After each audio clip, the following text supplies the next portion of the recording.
बिस्मिल्लाहिर्रहमानिर्रहीम। अस्सलाम वालेकुम स्टूडेंट्स। तो आज का जो हमारा टॉपिक है वो काफ़ी ज़्यादा इंपॉर्टेंट है आपकी ऑस्पी के लिए, क्योंकि ये वाली जो चीज़ें हैं वो आपके ऑस्पी में लाजमी आती हैं। ठीक है, हमारा टॉपिक है आज का पार्ट्स ऑफ पेरिडोंटल इंस्ट्रूमेंट।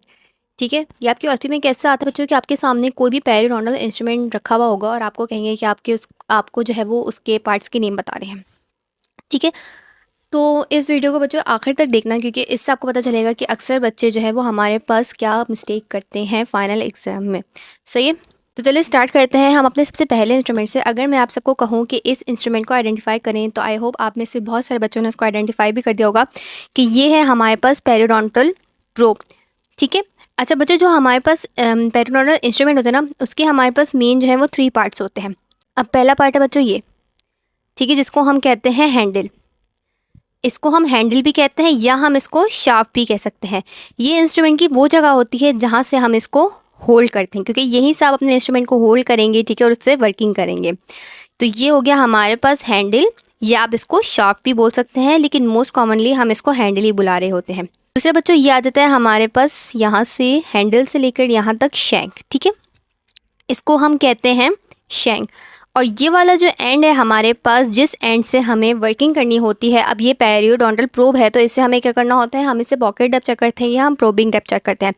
तो जिस वाले एंड से बच्चों हमें वर्किंग करनी होती है ना, उस वाले एंड को हम क्या कहते हैं, वर्किंग एंड कहते हैं।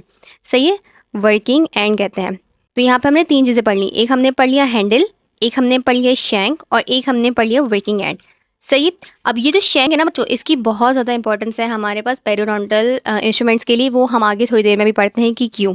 इस इंस्ट्रूमेंट पे आ जाए, आई होप आप में से बहुत सारे बच्चों ने जो है वो इस इंस्ट्रूमेंट को भी आइडेंटिफाई कर लिया होगा। बच्चों, ये आपका एक क्यूरेट है। ठीक है, जो हमारे पास ग्रेसी क्यूरेट का सेट होता है उसमें से एक क्यूरेट यहाँ पे मौजूद है। इसका नंबर क्या है बच्चों, वो भी हमारा कंसर्न नहीं है, लेकिन अभी हम इसके पार्ट्स पढ़ते हैं। तो इसमें भी इसी तरह हमारे पास जो है वो 3 पार्ट्स होंगे। तो पहला वाला इसका ये पार्ट क्या आ गया बच्चों, हैंडल, जहाँ से आपने इसको होल्ड करना है। और हैंडल से लेके बच्चों यहाँ तक हमारे पास क्या आ गया, शैंक। और ये जो इसका आगे से छोटा सा जो हमारे पास टिप है, जो इसकी वर्किंग हमारे पास एंड होता है। अब वर्किंग एंड में आप देख रहे हैं बच्चों कि क्या मौजूद है, हमारे पास ब्लेड मौजूद है। ठीक है, तो तब हम इसको वर्किंग एंड नहीं बोलेंगे बच्चों, तब हम इसको क्या बोलेंगे, ब्लेड। तो अगर आपके सामने ग्रेसी क्यूरेट रखा हुआ है और आपको कहा जा रहा है कि आप इसके पार्ट्स के नाम बताएं, तो आप बोलेंगे हैंडल, शैंक और ब्लेड। अक्सर बच्चे अपने ऑस्पी में यही मिस्टेक कर रहे होते हैं कि सामने उनके पास रखा हुआ होता है ग्रेसी क्यूरेट, और टीचर आपसे बोलते हैं कि इसके आप पार्ट्स के नेम बताएं, तो बच्चे यही कहते हैं कि हमारे पास हैंडल है, शैंक है और वर्किंग एंड है। तो आपने वर्किंग एंड नहीं बोलना बच्चों, आपने ब्लेड ही बोलना है। हाँ, अगर आपके पास कोई भी पेरियोडोंटल प्रोब आ जाए, चाहे वो WHO हो, चाहे वो विलियम्स हो, चाहे वो मिशिगन हो, कोई भी पेरियोडोंटल प्रोब आए जिसका आगे का एंड हमारे पास कटिंग ना हो, शार्प ना हो, तो आपने तब उसको वर्किंग एंड ही बोलना है। तब आप उसके नाम बताएंगे हमारे पास हैंडल, शैंक और वर्किंग एंड। लेकिन अगर आपके पास कोई कटिंग एज आ जाए, कोई ब्लेड आ जाए, तो तब आपने बोलना है हैंडल, शैंक और ब्लेड। सही है, आई होप ये क्लियर हो गए हो। ये इसमें बहुत सारे बच्चे जो हैं वो अपने फाइनल एग्जाम में ब्लंडर करते हैं, क्योंकि वो उनको आता सब है, बस एक छोटी सी सिली मिस्टेक की वजह से जो है वो अपने पूरे मार्क्स वहाँ पे जो है वो ज़ाया करके आ जाते हैं। तो ये है हमारे पास क्यूरेट, जिसके हमने 3 सेट पढ़े। अब बच्चों, मैंने आपको कहा था कि जो शैंक है इसकी हमारे पास बहुत ज़्यादा इंपॉर्टेंस है। क्यों इंपॉर्टेंस है, अभी आप आगे देखें। अगर आपको याद हो ग्रीसी क्यूरेट का सेट जो हमारे पास अभी सामने रखा हुआ है, तो अगर मैं आपको दिखाऊं कि देखें, इसके ऑलमोस्ट सबके हैंडल सेम ही है।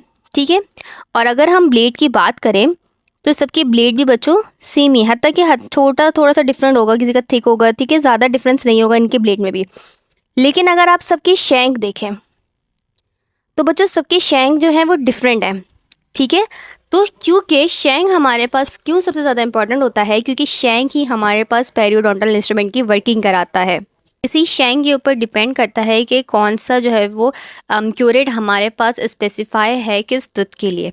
क्योंकि इस शैंक के जो है वो आप देख रहे हैं कि शेप, साइज़ और एंगल सब डिफरेंट है। ठीक है, अगर बहुत लंबा शैंक होगा, ठीक है, तो वो एक्सटेंडेड शैंक क्यूरेट हो जाएगा। तो शैंक की बेसिस पे ही हमारे पास डिफरेंट टाइप्स ऑफ क्यूरेट्स या डिफरेंट टाइप्स ऑफ इंस्ट्रूमेंट जो है वो आते हैं।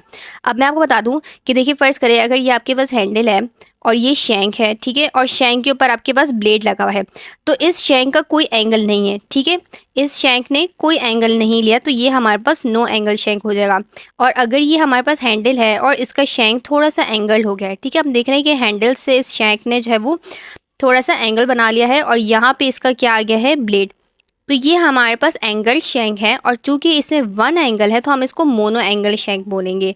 अब ये हमारे पास आ गया हैंडल और ये शैंक ने हमारे पास एक एंगल लिया और यहाँ पे हमारे पास शैंक ने एक और एंगल लिया और ये आ गया इसका ब्लेड। तो एक एंगल यहाँ बन रहा है बच्चों, एक एंगल यहाँ बन रहा है, तो हमारे पास यहाँ पे कितने बन रहे हैं, 2 एंगल। तो ये हमारे पास हो गया बाय एंगल शैंक। इसी तरह बच्चों 3 एंगल्स भी बनते हैं तो उसको हम ट्रायंगल शैंक कहते हैं, 4 एंगल्स भी बनते हैं तो उसको हम क्वाड्रा एंगल शैंक भी कहते हैं। अब इसके बाद अपने ग्रेसी क्यूरेट्स को गौर से देखिएगा और बताइएगा कि कौन से क्यूरेट में कितने एंगल्स हैं, ठीक है, यानी कौन से नंबर का शैंक जो है वो हमारे पास मोनो एंगल है, बाय एंगल है या ट्राई एंगल है। ठीक है, यहाँ पे मैंने एक पिक्चर भी डाली, देख सकते हैं। अब यहाँ पे कोई एंगल नहीं बन रहा तो इसलिए ये हमारे पास नो एंगल है। यहाँ पे हमारे पास 1 एंगल बन रहा है तो इसलिए हमारे पास 1 एंगल है। यहाँ पे हमारे पास 2 एंगल बन रहे हैं इसलिए बच्चों ये हमारे पास 2 एंगल है। और यहाँ पे बच्चों हमारे पास 3 एंगल बन रहे हैं इसलिए ये हमारे पास 3 एंगल है। 4 एंगल वाला भी होता है जिसको हम क्वाड्रा एंगल शैंक कहते हैं। तो शैंक की ही वजह से इसको थोड़ा एक्सटेंड करके या इसको थोड़ा एंगल बना के जो है हमारे पास ग्रेसी क्यूरेट जो है वो मॉडिफाई होते रहते हैं, ठीक है। और मॉडिफाई हम क्यों करते हैं बच्चों, ताकि हमें स्केलिंग करते वक्त अच्छा एक्सेस मिले और हम अच्छी तरह पूरा कैलकुलस जो है वो रिमूव कर दें। शैंक को मॉडिफाई करने के बाद जो है बच्चों आ जाते हैं ब्लेड के ऊपर। ब्लेड की भी मॉडिफिकेशन होती है कि जो हमारे पास एक नॉर्मल साइज़ का ब्लेड होता है, अब क्या हो गया बच्चों, उससे छोटे साइज़ के ब्लेड आना शुरू हो गए हैं, तो जिसको हम कहते हैं मिनी ब्लेड क्यूरेट, ठीक है। मिनी होगा या उससे भी छोटा होगा तो वो हमारे पास माइक्रो मिनी होगा। तो इसी तरह जो है बच्चों हमारे पास इंस्ट्रूमेंट में मॉडिफिकेशन होती रहती है, कुछ ना कुछ चेंजिंग होती रहती है। और मॉडिफाई हम क्यों करते हैं, क्योंकि ऑब्वियसली बात है पुराने वाले इंस्ट्रूमेंट में कुछ ना कुछ फ्लॉस होंगे तो वो फ्लॉस ख़त्म करके इंस्ट्रूमेंट को और बेहतर बनाना होता है, इसलिए हम उनको मॉडिफाई करते रहते हैं। सही बच्चों, so that all from today's topic, ठीक है। आई होप ये सब आपको समझ आ गया होगा, ठीक है। और ध्यान रखिएगा कि ग्रेसी क्यूरेट है, ठीक है बच्चों, तो ब्लेड बोलेगा, वर्किंग एंड नहीं बोलेगा। और अगर प्रोब होगा तो उसके लिए आपको वर्किंग एंड ही जो है वो बोलना होगा। सही है, मिलते हैं आपसे नेक्स्ट वीडियो में, तब तक के लिए अल्लाह हाफिज़।